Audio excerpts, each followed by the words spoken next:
23 नवंबर को इथियोपिया में भयानक वोल्केनिक एक्सप्लोजन हुआ।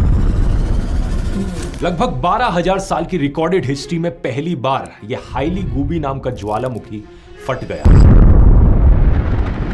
ये धमाका इतनी तेजी से, इतने अचानक से हुआ कि किलोमीटर दूर खड़े लोगों ने कहा कि उन्हें ऐसा लगा कि कोई बॉम्ब फट गया हो। इससे करीब 50,000 फीट ऊंचा ऐश क्लाउड निकला। ये राख का बादल इतना बड़ा था कि ये बड़ी ही आसानी से स्पेस से दिख रहा था। नक्शे में देखो, हवा के जरिए ये राख का बादल पहले ओमान और यमन के देश में गया और फिर धीरे धीरे पाकिस्तान और इंडिया तक पहुंच गया। इसी की वजह से दिल्ली में कई सारी फ्लाइट्स भी कैंसिल हुई, क्योंकि इन बादलों के आसपास फ्लाइट्स को ऑपरेट करना बहुत रिस्की होता है। इन ऐश क्लाउड्स में बहुत छोटे छोटे पत्थर और कांच के पार्टिकल्स और क्रिस्टल्स होते हैं। अगर ये किसी भी हवाई जहाज के इंजन पर लग जाएं तो बड़ी ही आसानी से उसके इंजन को बंद कर सकते हैं। ऊपर से एरोप्लेन के शीशों पर ये छोटे से रेजर ब्लेड्स की तरह काम करते हैं। कॉकपिट की विंडोज पर ये आ गए तो सैंड पेपर की तरह उसे घिसने का काम करेंगे। इतना स्क्रैच कर देंगे शीशे को कि पायलट्स को कुछ आगे दिखाई ही नहीं देगा। इसलिए इंडिया के अलावा मिडिल ईस्ट में भी कई सारी फ्लाइट्स को कैंसिल किया गया और अब ये ऐश क्लाउड धीरे धीरे बढ़ रहा है चाइना और म्यांमार की तरफ। ये वोल्केनिक इरप्शन अपने आप में इतना पावरफुल था कि इसके धमाके की आवाज 190 किलोमीटर दूर के शहरों तक सुनाई दे रही थी